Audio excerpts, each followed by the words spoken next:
Gwilym, we're in a pub, mate, for the third time in a week. No, in a day. In an hour. In an hour. In the conversation. In a conversation, yes. Yeah, we are, with the cheese toasties, Yeah. gherkins. I think, what is this particular selection must be, it's not even on here, the only thing they have here is cheese toasties. I also talk about the jackets. The jackets, yes. Yeah, so obviously you can't hear jackets. Well, you can, these, to be fair. How's that come through? It does come through, good. Excellent. That was the sound of jackets. Sequins aplenty. I had a podcast thing to tell you. Go on then. Because we've done quite a lot of bants this afternoon. And we're running low. I'm banted out. I went to the office the other day and I was next to a colleague in the lift and he took his headphones out and he said, I'm just listening to you. And that was the first time in your life anyone listened to you in an office. Yeah, and he had headphones Absolutely in. amazing. No, yeah. but no, and he'd been listening to the podcast and he says, it's really good. I especially like Lee. Thanks a million. Do you know what? It's amazing that you should say that, because I was at a member firm the other day. I won't say who it was because it wasn't yours. And I was walking through the office and a couple of people said, Lee, love the podcast, especially you. Oh, geez. It's amazing. I thought you were going to mirror a little bit of mirroring. No, It's no. absolutely Okay. I did mirror it, it was me. Yeah, fine. I'm just going to have a cheese toasty and let you run this one. You go for it. The problem with these jackets, have you actually read the internal instructions? Many times. Quite a lot, actually. You're a baton attorney. Which bit do you want to talk about? Well, the bit that you're not allowed to wear them anywhere near any source of heat over 30 degrees. I've not read that. That's, oh, shit. That's quite worrying.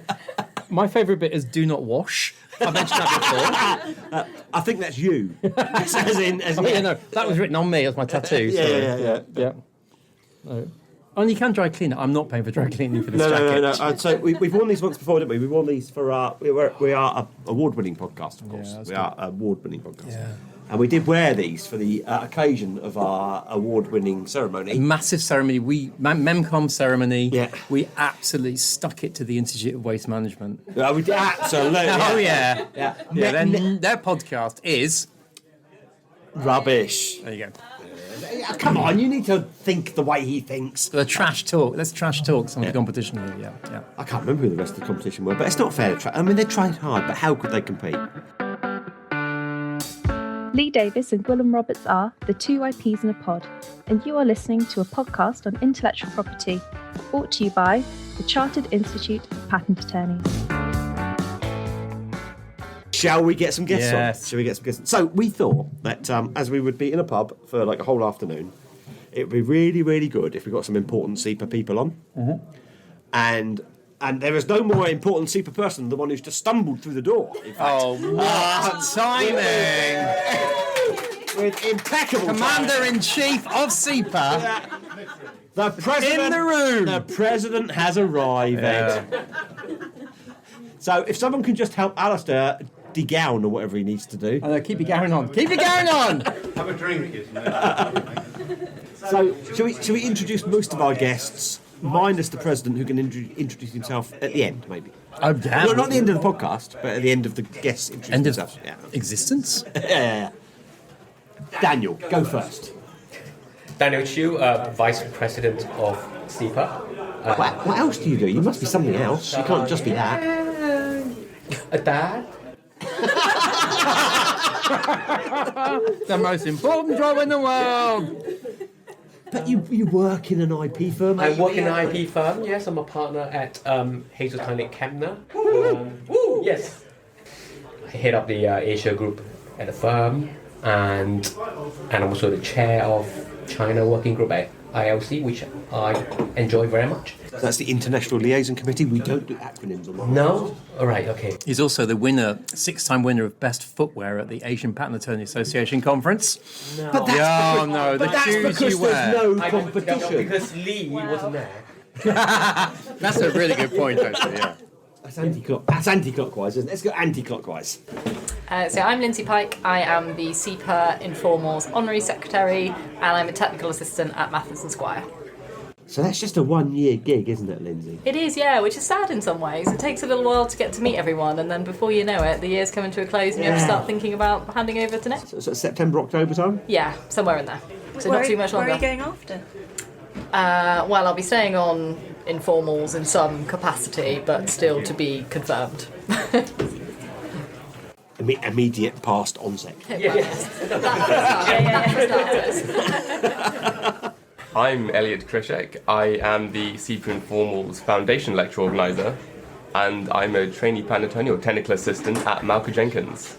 So that sounds like a tough gig, organising lectures. It is. Hi, my name is Ellie Chiarella. I'm a trainee patent attorney at IBM and also master inventor. I'm the in-house representative in the Informals Committee. Fabulous. Are there many? How many in-house trainees are there-ish? About 40 at the moment, or at least 40 that I can find, because one of the problems is that we need to find them. Let's put an appeal out. Can you find an in-house patent attorney trainee? Where? Oh, anywhere. Are you not listening to the podcast? No, I was actually eating crisps out the window. We knew this was going to be the messy podcast. So noisy. I didn't think you would be hanging out the window eating, though. There must be trainees at other in-house operations. 40 feels quite good to me, though. But you said you couldn't find them. I think there are more. I think that's one of the it's a problems. lost- Yeah, lost ones. yeah, exactly. Yes, so we've just had this conversation. It was quite interesting. I was out the window eating crisps. They're so noisy. And not last, and not least, because we've still got the president to get to. Alicia Instone, immediate past president of CIPA, and also a partner at Cleveland Scott York as a patent and trademark attorney. And also a previous informals person, so you've spanned both camps. Yeah, I was previous treasurer for the informals for 6 years, and I was also treasurer of what was then the IPT Ball Committee. Oh, sorry, no, we don't do that names. Intellectual Property Trainees Ball. I think we would have got IP. I think we can probably allow IP as an acronym, can't we? It can probably stand for other stuff as well, though. Like Industrial Internet protocol, process. Yeah, okay, yeah. That's good. That's quite good. Yes. Yours actually exists, though. Mine doesn't. I made it up. Mr. President, sir, would you like to introduce yourself? I'm a formerly expired president of CIPA, now rejuvenated. Well, you say that. An expired partner at firm Mills and Reeve, barrister, former barrister, solicitor, patent attorney, trademark attorney, design attorney, and I started life at CIPA on the education committee long time ago. Long time ago. Sorry, it's a different podcast, I wasn't can it? still remember. Something about people making you dance. How those people used to make you dance. That can't be right. So, let's start with the podcast in earnest, shall we? I'm going to start with Alicia. And I'm going to ask Alicia, because I think it gives us a segue into both the informals perspective and also the kind of the council perspective. How did you find yourself getting involved with CIPA? First, in terms of in the informals, and then in terms of, like, CIPA Council. Alcohol. So I got brought along to the CIPA happy hours back in the day when you could collect the tokens from the magazine, and it was at the Blue Anchor when I joined the profession, and I met a few people there who were already in the informals, and they dragged me along to the informals events, which were then in CIPA Hall on Chancery Lane, which was a little bit bring your own drinks affairs, which was quite fun. We had a boat cruise. It was great fun, and so then I got involved. Well, hang on, where did you do a boat cruise on Chancery Lane? On the Thames. On the Thames. Those days. Those days, and then sitting out on the balcony at the events. Not that there was a proper balcony, but yes, they were good fun. So we got involved with that, and I got involved with being a treasurer. Back then, the informals were quite separate from CIPA. We prided ourselves on our independence from CIPA at that time. And from that, then I got involved with the IPT Ball. Again, treasurer, because it was a nice gig. You actually got to, as a treasurer, you kind of get to run things, but without being a figurehead in that sense. So you actually get more control over what's going on than you might do as a on-sec, or that was my experience in doing it. And I did the ball for few years as well. That was great fun. The first year was the Wild West themed one, and I ended up with random cardboard cutouts at home and a million cactuses. They were all fantastic fun. And then I thought, I've been doing this a while now. I ought to sort of move on and let somebody else take my position. So then I got involved with the CIPA Trademarks Committee. And then the Designs Committee, became chair of the Designs Committee.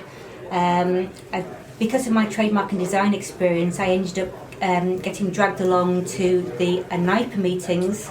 I don't know what NIPA stands for. Association of National Intellectual Property Teams. It's basically all the CIPAs around Europe get together and have a meeting a couple of times a year. And I got to be the representative for this European group, geographical European group at the EU IPO. So I go along to meetings there and do that sort of thing. And then at one of those meetings, alcohol was involved again, and sat down with Lee, and I was asking Lee, I missed out in the middle there. I decided to go for council. Very scary. I was scared of being voted in because it was a competition. It was a vote the year I joined, and so I was a little worried about whether I'd win the popularity contest, if that makes sense. So I messaged all my friends on LinkedIn to let me know I was doing this and would they vote for me, and got in for better or worse. But yeah, it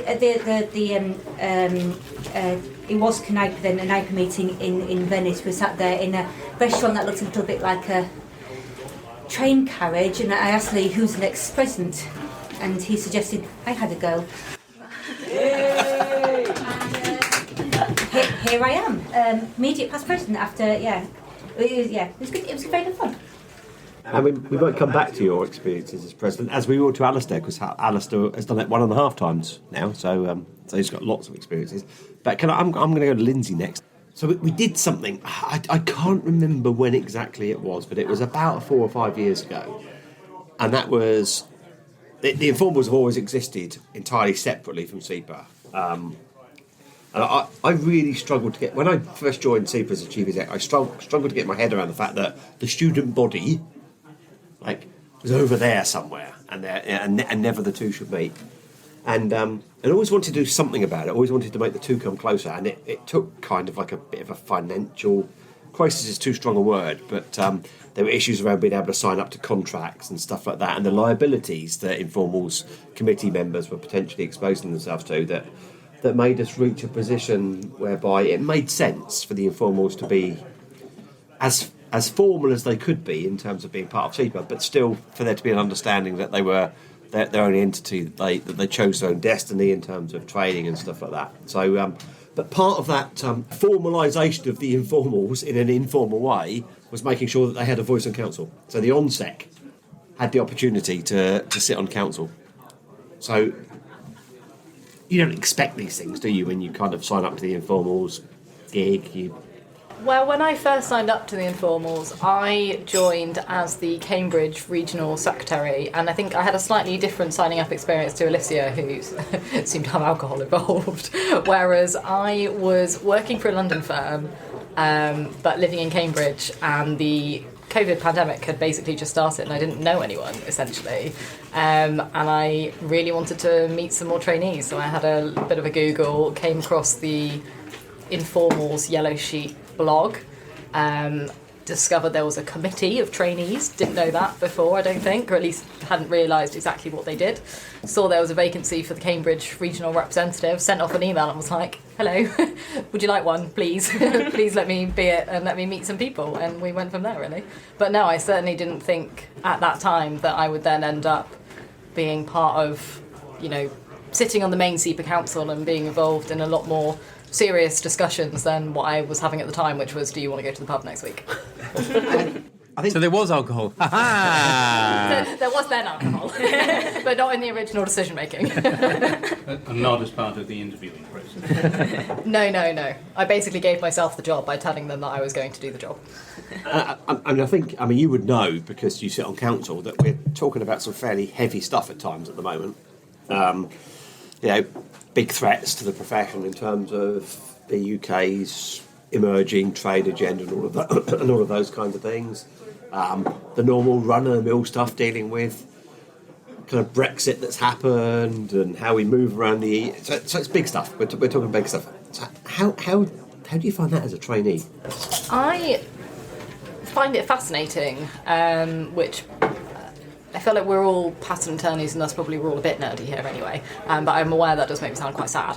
But it is genuinely fascinating to learn a lot more about the profession and where it sits kind of, in the economy, in the UK, within kind of the European patent system and more broadly than that as well. It's really interesting to get that perspective at a very early stage. I think a lot of trainees don't realise how extensive some of these things reach until you're much further down your career, when you potentially not even until you become partner and start being involved more in the managerial kind of running of your firm, and then what that means for all these different things, Brexit, the UPC, etc., etc. So yeah, it's definitely interesting to witness that from a very early stage, and also to be involved in those conversations and to be able to contribute. It's one of the things that I have found that I really appreciate, is that you guys genuinely appreciate the contributions that not just me but the other formal on-secs, or occasionally we have other members that come to the various committee meetings and represent the informals and trainees in some way, and most of the time we do feel that you listen and take our comments on board. Most of the time. Oh, when they're good comments. There's always the odd one or two where people are like, no, we'll move on from that. There's two ways of looking at that. I mean, certainly when I was training, I kind of just had one thing in my head, which is kind of qualify, please, and then I'll do all the other stuff later. So you could view all this kind of exterior stuff as a distraction. Conversely, what I missed as a trainee was kind of a sense of purpose. I'm just training for my exams and I don't quite know what's going to happen to my life. So which of those two things are you getting? Is it too much of a distraction, or does it kind of give you a feel for the role of IP more broadly? I think they can both be true, and certainly day to day, sometimes it is a distraction. The first Wednesday of every month I have the Congress meeting, we have the council meeting, there's normally some actual work meetings in there as well. So it doesn't sound like a lot, one Wednesday a month kind of thing, but actually those Wednesdays roll around pretty quickly. There's other people nodding here. I'm sure you appreciate this as well. And I'm not unique in this respect. Those days suddenly get very busy, and if that happens to fall on a day when actually you have a deadline to file something, or some urgent work suddenly comes in and your boss flings it your way, you're going to be having a late evening. So sometimes, and I think the attitudes towards kind of getting involved with these types of things as a trainee very much varies between, partners, managing associates, firms, etc. So not everyone's boss might be quite as understanding as others. I'm very fortunate. Mine is very understanding of me, doing these sorts of activities. He did say to me the other day he fears me joining another committee next year. But we'll... it won't be council, so... It won't be council. So I think any other committee will be a little less busy than I have been this year. Yeah. I was quite keen to explore the training angle, if that's okay. Because, again, I found it quite strange when I came to CIPA that training was left to people to sort it out for themselves. which is effectively what the informals do, and still do. Oh, for the first century, that was definitely their role. They were the informals because they said, well, no one else is looking after us, so what can we do? Yeah. Which is kind of... So I don't want to sound hypercritical of CIPA, but it does feel... we absent ourselves sometimes from the training needs of students, and I know we're kind of trying to kind of square that circle. So tell us a little bit about how it feels to try and organise lectures, because to me it's sort of, how do you pick the subjects, how do you make it work with the examinations, how do you match it to potential speakers, how do you get people to attend, why do you do it? We'll go in reverse order, I guess, from what I can remember. Leave the best one for last. So really, at this stage, it's quite simple. I have what they did last year, and I try and make it happen this year. That's not great education. If it ain't broke. Okay, if it ain't broke, yeah. It's quite an interesting thing, because you would expect that the person who runs it will have hopefully have gone to the lectures the previous year, or at least one previous year. Oh no! You can see where it's going, can't you? Oh no! Oh no! If you were to take a random guess at how many years I'd been in the profession and how many lectures I'd been to before I started organising. Less than 10. Closer with 0. So it's a bit of a, well, it's not a monumental task. It seems like one if you're just told, oh, you're going to organise 6 months worth of lectures every Monday. But it's not too bad. It's not too bad. There's definitely a good list of people to go to and subjects to pick from.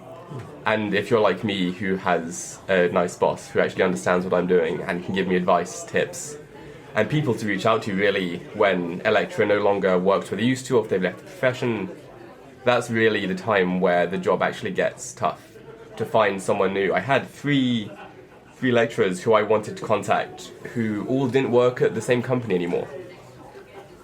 And 3 consecutive lectures I needed to get that for. So that was something, but it's all worked out pretty much. We can shout out on the podcast actually, because I think, again, linking back to the previous podcast, which I remember well.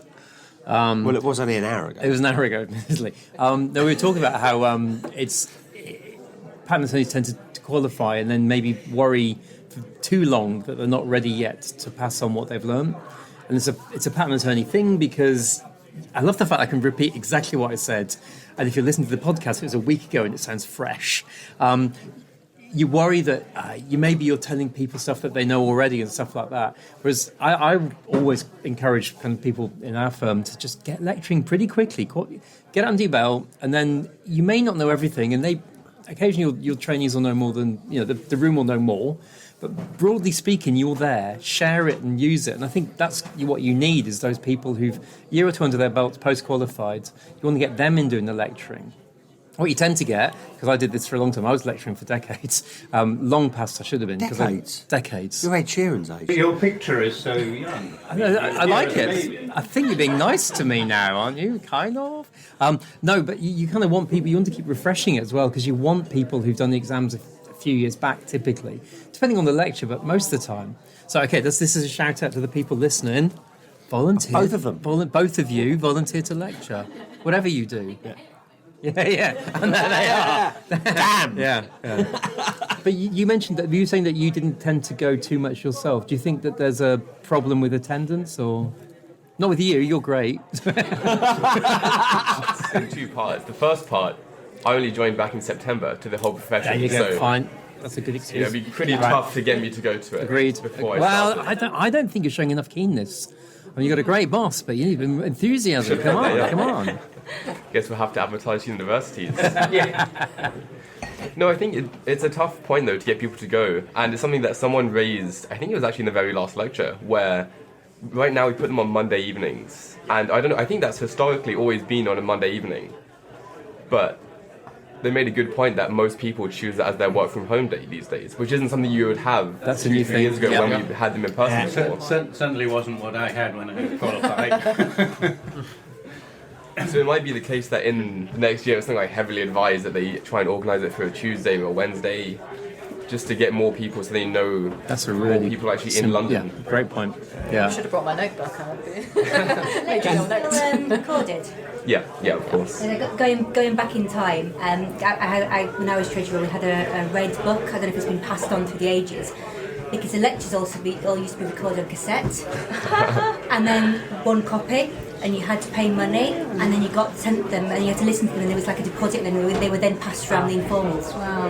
When Alicia did them, they had a scribe. They used to hire monks just to write it on vellum. Isn't that right? Is that correct, Alicia?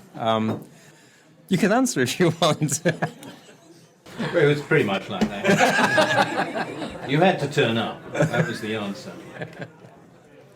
But even that's quite interesting in terms of how we might take this forward with CIPA, because, without going into the detail, we're trying to do in-person lectures, and for those to be recorded and be available. I know from stats that the in-person attendances are quite low at the moment. That doesn't mean that we can't get them up again, but it might be that they're day specific. It might be that it relates to the fact that it's a Monday and not a Tuesday or Wednesday. So we probably need to do a little bit of work in terms of how we optimise the training that we do for for students?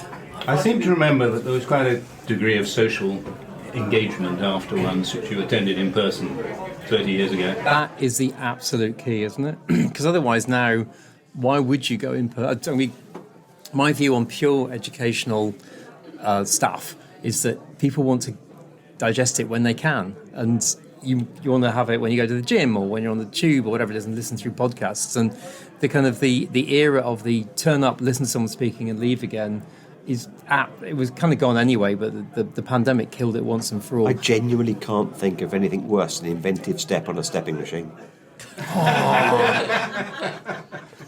He's good, isn't he? But you can talk about inventive step in a pub. I mean... and we've done it today. We've done it. We've definitely discussed it, except from the perspective of the AI inventor in particular. Different podcast. Listen in. So if we go to the industry side of things, I think we get how it works for students who are in firms. You know, if they're really, really fortunate, they're in a big firm, they've got a support mechanism around them, a bit of mentorship, these kinds of things. If they're less fortunate, they're in a smaller firm, so they're looking for a support network, so they might kind of want to be involved in the informals for that reason. How does it differ for students who are in an industry context? I think it differs quite a lot, and I think that's actually the reason why we created this representative role last year. So it actually didn't exist until 2021.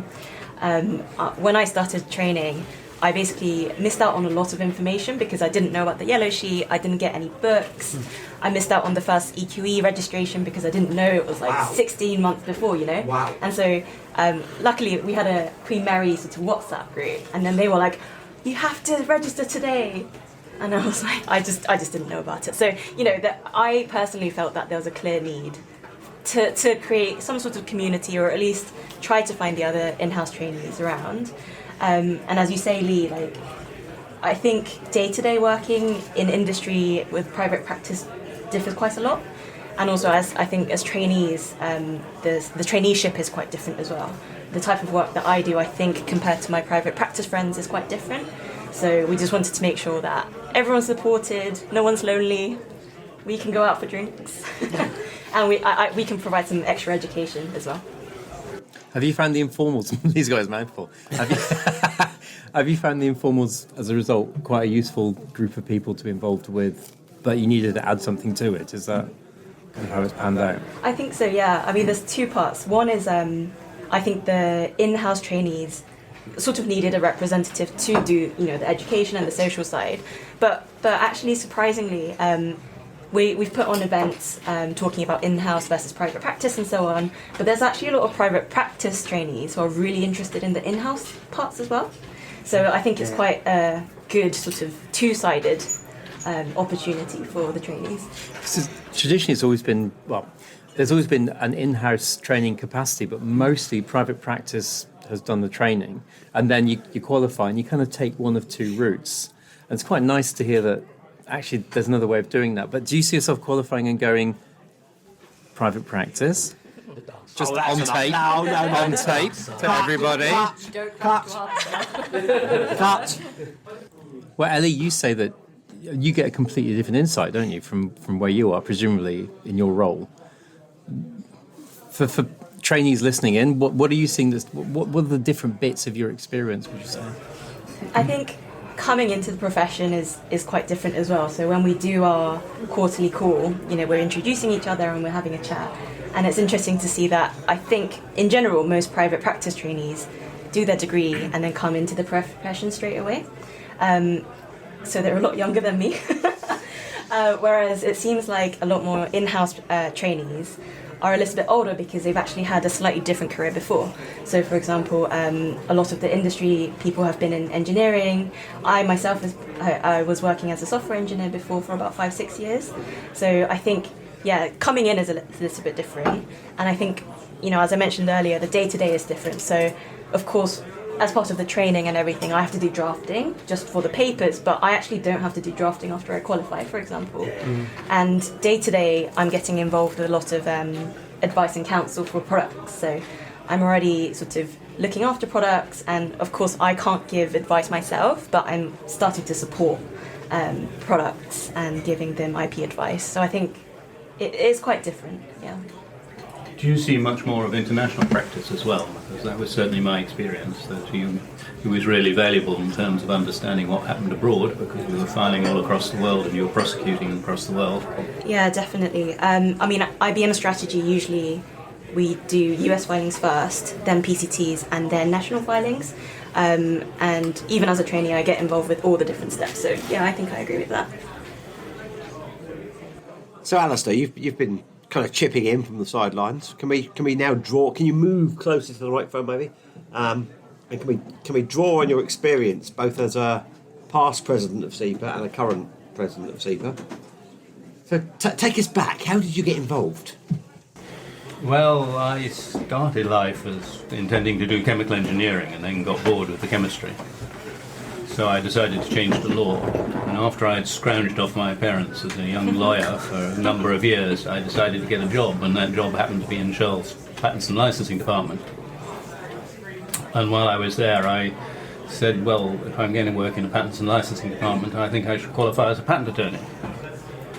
And 3 years later, I thought, oh shit, why did I say that? So the words we can't say on the podcast. Can you say shit? Can you say shit? Can you say shit? Can you say shit? I don't think you can say shit. You've said it. Oh, you said it. Okay, you can say shit. Shit.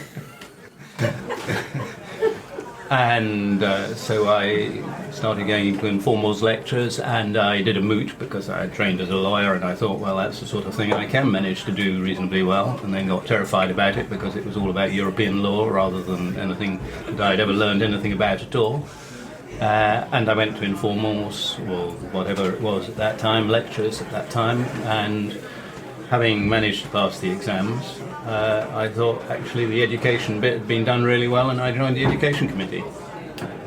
And then I got tied up in all sorts of other things after the education committee. Went to work in Canada for 2 years, came back, went into private practice, and then I thought I would join counsel. So there is a vicious rumour in the profession that you are responsible for IPREG. Is this true? I'm responsible for making IPREG a little bit better than the planned IPREG that happened to be around. So. Great answer. There was a point at which I set up a new intellectual property practice in Cambridge, and then I decided to come back and discovered that IPREG was being talked about and regulation of the profession was being talked about, and I had been involved before in relation to the Patents County Court and getting patent attorneys' rights of audience or rights to practice before the High Court. And so regulation was something which I sort of been involved in, and it seemed to be a bit of a lawyer nerd's activity, looking at regulation rather than... so I started looking at this IPREG thing and thinking, well, this is a pretty balmy arrangement, and particularly sort of Alice in Wonderland when you discovered that they were proposing that CIPA should be liable for a £10 million fine, but wasn't allowed to control what the organisation, which might incur the fine for it, was actually going to do, which all seemed rather strange. So I spent quite a large amount of time in the vice presidential year and presidential year redrafting the arrangements for IPREG. Is that why you've decided to do it again when IPREG's doing a regulatory review of its framework? Well, it was one of the things which sort of made me think that it might be worth my while doing it again, and that I had quite a lot of experience. And actually, to be very fair to the regulator, the first time round was a fairly trying experience, I think, for quite a number of people. The current regulator is actually incredibly receptive to looking at the patent attorney's perspective as well as the client's perspective. I think it's probably fair to say that. So when I joined CIPA in 2012, 11 years ago now, I think it's fair to say that there was a tension between CIPA as the professional representative body and IPREG as the regulatory body. I think it's fair to say we've moved beyond that now, and we understand our roles. We understand the distinctions in terms of CIPA being a representative body, IPREG being the regulatory body. but we also understand what independence means and how the two can work together. Do you think that's fair now, in terms of where we are? Yeah, I do. I mean, I think that the original IPREG, like the other organisations, was dealt a fairly difficult hand to face, which was that they were an independent regulatory organisation which was effectively had to respond to a professional organisation in each case, the solicitors and the Law Society and the Solicitors Regulation Authority. They had to be independent of it, and yet they had to cater for ensuring that that profession functioned effectively. You've been quiet, mate. Come in. Oh, it's been so interesting. I just want to listen and eat cheese sandwiches. Okay, so you really, carried really it, quick. yeah. No, but no. I've got something. Oh, really? Yeah, but also I've got got a cream for that. Yeah, thank you. We've done the past, how we all got here, what our roles were. We've done the present, challenges facing various areas as well. I want to talk a bit about the future, Lee. When's that? Tomorrow. Okay. All and beyond. Let's extrapolate. And in particular, we have the next president of CIPA in the room, future Commander-in-Chief of the Chartered Institute of Hatton Garden, is Daniel Drew. Looking very presidential in his white trainers and slacks and grey sweater.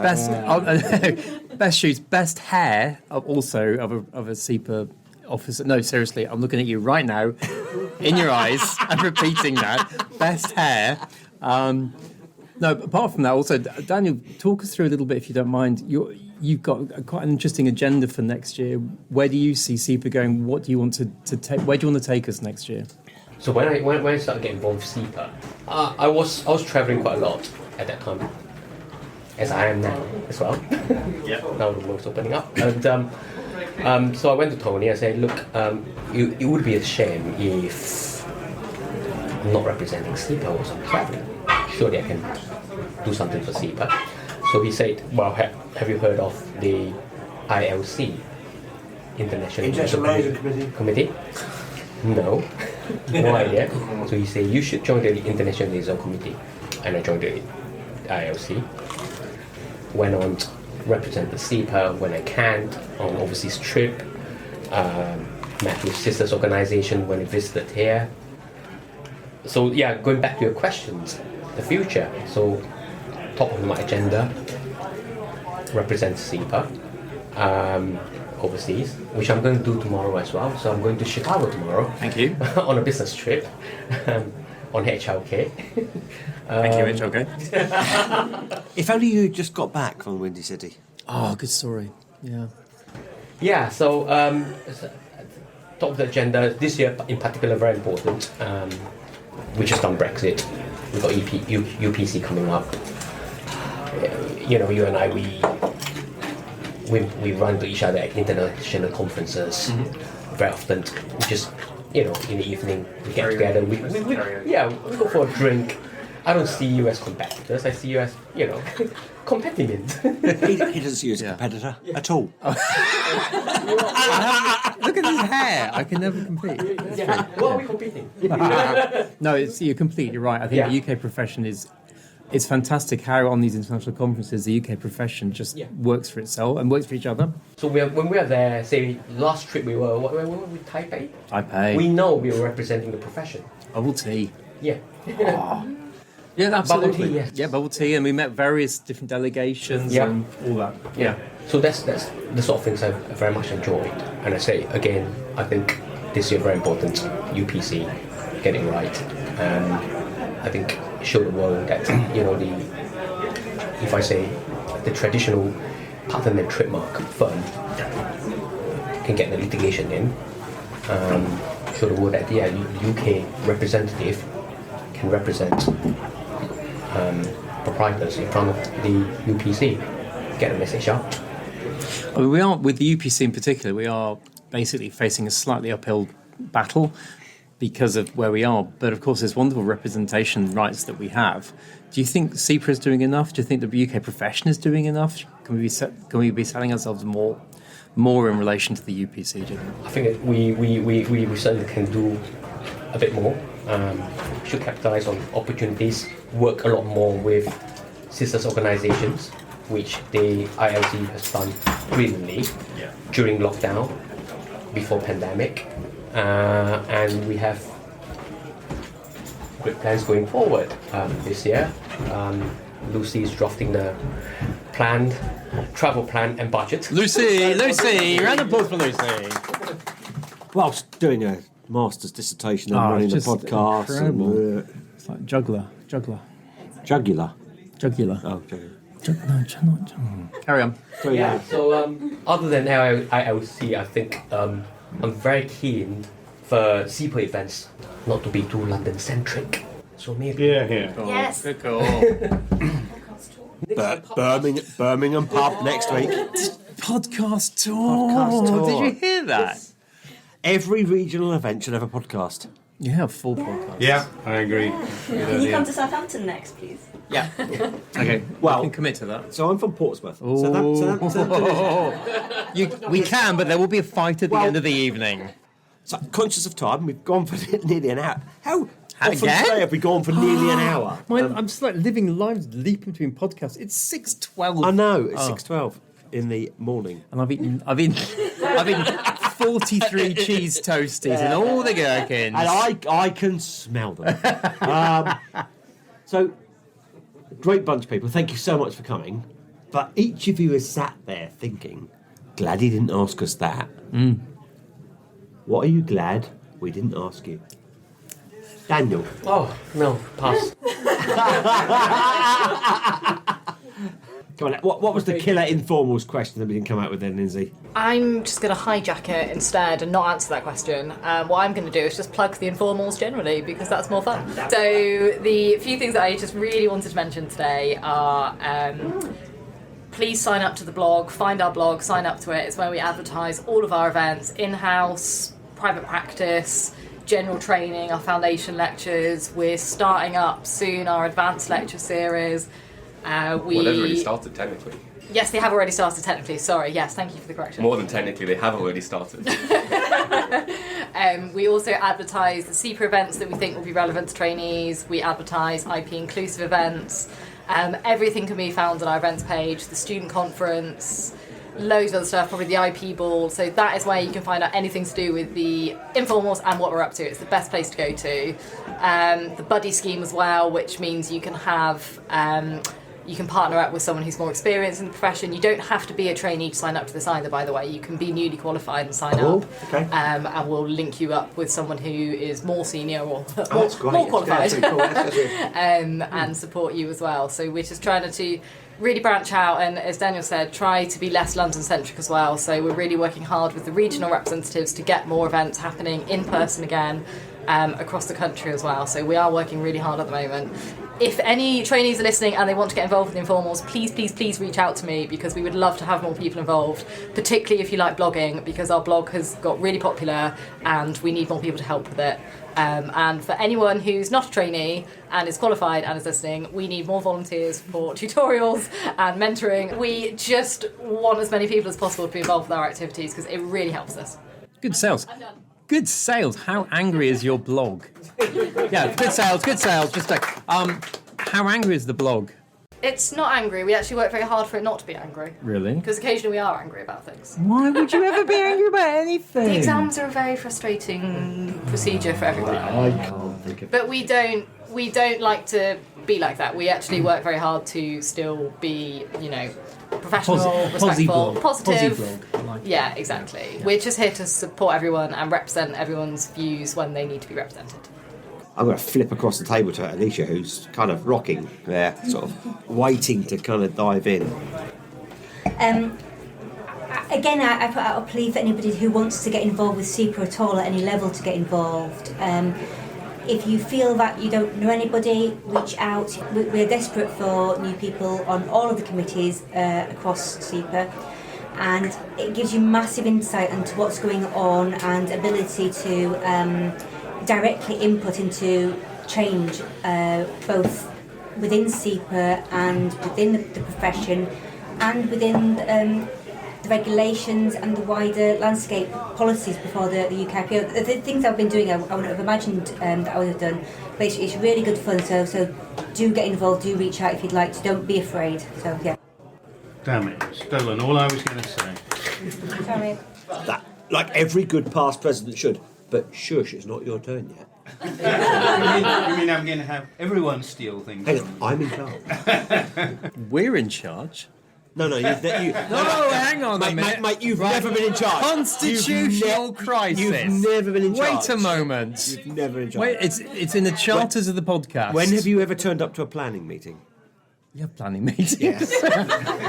Elliot. If you do need to find out about anything, if it's important enough and it gets to me in time, it'll normally be in the lectures as well, the foundation lectures, so feel free to tune in, if not just for some updates about important stuff that's going on.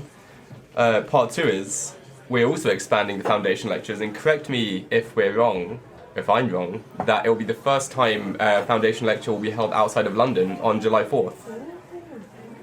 Where is it going to be held? Manchester, of course. I think it's the second biggest for patent attorneys or trainees, if I'm correct. So if you are listening, this is the perfect time to note down your diary, July 4th, that Monday evening, at Marks & Clerk headquarters in their biggest conference room, which holds a ridiculous number of people. So, Ellie, from an industry perspective, what have you got? What have you got for us? Oh, I have a call to action too. So if you're a in-house or industry trainee, reach out to us. There is a sign-up form on the yellow sheet. So we'd love to have you in our group. We've got events, education, and socials going on. And if you're already qualified or your partner, and you maybe know of some trainees, stragglers, please send them our way too, because we're really trying to reach them. Fab, thank you. Alasdair, I'm going to come to you, but Daniel needs to recognise I'm coming back to him. He's not going to get away with it. Think. Yes. Alasdair. So, Alicia has said quite a lot of what I'd say, contribute. But what I want to add to that is I actually came back onto council some years ago because I thought that it was a really good way of getting CPD. I learned far more about what is going on in the law as a result of being on council than I did from having to read boring law reports and things like that, or even worse, going to lectures. Not, I have to say, CIPA lectures, but lectures... Not the informals lectures. They're great, and you love them, and they're good. The commercial lectures where people were just out to market themselves. I mean, one of the absolutely fantastic things about CIPA lectures is that people aren't out to market themselves, they are out to communicate useful information. And it's always been really good fun. And I would say that contributing to CIPA is not something you should be frightened about. It's really good fun, you learn a lot, you find really good friends, it's a profession where people are prepared to share all sorts of information. We have social hours and things like that. And I think the other bit that I would say is that I think we've got a bit of a lesson to learn. I helped put in place the original webinar program because I thought that it was a really good idea to spread education around the country, and it was very London-centric at that point. But actually, post-pandemic, we've really got to learn about sharing things with each other socially together. Yeah. And one of the things which I keep getting told about is that it's actually regional events aren't terribly well attended quite a lot of the time, and the way to make them really, really well attended is to form a really good social group amongst the people in your region, and when there's a regional event you ring them up and you say there's this really great event going on, educational event going on, why don't you come along to join that? No, I'm coming to Daniel. Can I say something first? Of course, no. Okay. Go on. No, I was going to say that I think the problem that we have at the moment, this post-pandemic thing, is the social versus educational thing, and how to mix them together. Because you're not going to get people to mix if you're just doing educational, because it's boring. You have to buy on the social. If I may, the social needs to go beyond booze as well. That's really, really, really important. He's looking horrified, but it is really important. This is going to get cut as well. I know I'm even saying it. No, but the social side is so important, and the huge challenge going forward is how to persuade people to come to stuff, because it's kind of. I could listen to this on tape, and we've got to find some solution to the social side. You'd be the only one. Yeah, true. We do have to find a solution to that. But the other thing, if I may, Alasdair, is the insights you get from involving yourself in CIPA are really important. And having, as you said, Lindsay, you hear stuff you probably wouldn't hear otherwise. And I'm not you, I'm kind of the conduit into my firm of all kinds of stuff that's going on in the bigger world. You do hear it through CIPA. It is influential. It is consulted and listened to. It's really, really important, and that's the best way to look at your future. It's kind of understand what the big landscape is. So there's plenty of reasons to be involved in CIPA that we've all mentioned. And now, Daniel. Oh, no, Alasdair. And now... You can't keep getting out of it like that, Daniel. Can I just add one thing to that? Yeah. Because the virtual bit has made it really easy to attend committee meetings, and you don't have to be an expert to attend a committee meeting. You can come along, you can experience it, you can ask somebody, could I join up, just to see what it's like in order to see what is happening and whether I can contribute. And it's been said, there are all sorts of insights that you learn about just by attending committee meetings. It's you don't have to be frightened about it. They're not all high-powered people. I'm certainly not high-powered. You see Lee nodding there. So, a really interesting point is how you can contact CIPA to get involved in committees. And the answer is to email Neil at cipa.org.uk. Neil, that's NEIL at CIPA.org.uk. We'll put it as a link on the podcast, Gwilym. Yeah, please get in touch, get involved. We really want you, and it's great for yourself and your personal development as well. So I'm not going to come back to Daniel because he still is glazed over. No, he's ready. Daniel is ready. Are you ready, Daniel? Are you ready? Yeah. Wow. Yeah. That's enough. So let's... No, can I pass? I think it's great fun to get involved. So much to, so many options really. I don't even know how many committees do we have now. You just created 2 on last Wednesday. Right. Yeah, 2 new committees just last week. One for Europe, because Europe is a different country. It is, yeah. It is now. It is now. So you find, I think people can find something easily find something that might be of interest and get involved. Be more inclusive. Oh, thank you all so much for joining us. Most of my peers would absolutely die for the level of engagement we have at CIPA. Committees, council, the willingness of the members to give back to the profession is extraordinary. I don't know of another profession where the members give so freely of their time, their experience, in all sorts of ways. And it's not just about committees and council and staff. It's about the journal, it's about textbooks, it's about webinars and seminars and all of those kinds of things. I don't know of another professional membership association where there is that level of engagement. And for that, I thank our members because it is truly extraordinary. My question. Daniel. Go on. What's the one thing you got out of CIPA you didn't expect to? Vice President.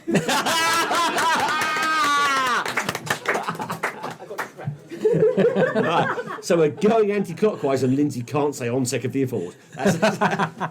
Gossip. Oh, yeah. No, that's good. That's really good. Partly gossip, also partly making so many connections with people who are much more senior than I am. I expected to connect with trainees more. I didn't expect to meet with people at such different levels across the profession. Amazing. And it has been amazing. Elliot. Never expected to be the lecture organiser, and part of that I never expected before that to get so many connections and talk to so many different people across the industry, because obviously with like 30 or so lectures across 6 months, I get to talk to 30 different people who are typically all from different companies, different levels and different backgrounds, so it's really interesting. Thank you. Alasdair. I think a profession which is so friendly, so engaged with other people and willing to engage. Ellie. When I went to my first Southampton regional social event, I met so many great people, and now I have a regular running buddy. Brilliant. Fabulous. Alicia. I have got a fabulous bunch of friends that I met during training that I'm still very much good friends with now, and going to a wedding shortly for one of them who's now over in Italy. We're still in contact, and that's brilliant network of good people. Even though they're not in the profession anymore, still really good friends, 15 years on. That's good. So now I turn to my partner in podcasting grime. What do we do? Grime. Slime. Rhyme. I'm ready. Go for it. Fun, Lee. Fun, I Lee. did not expect that from a membership organisation. I mean, I've mentioned over today in various podcasts, sorry listeners, that we've talked about the Battle of the Bands, which has just been one of the best things. Oh, such a blast. Yeah. All the events we've had as an institute, and frankly, these podcasts as well, I was not expecting these to be a blast. Not knowing everything I knew about you. No, fun. It's fun. That's probably fairly unusual in any professional organisation at any level. And you, Lee? You, mate. Oh, it's beautiful! I'm going to cry. No, I'm going to cry. Thank you all for coming. It's been absolutely amazing.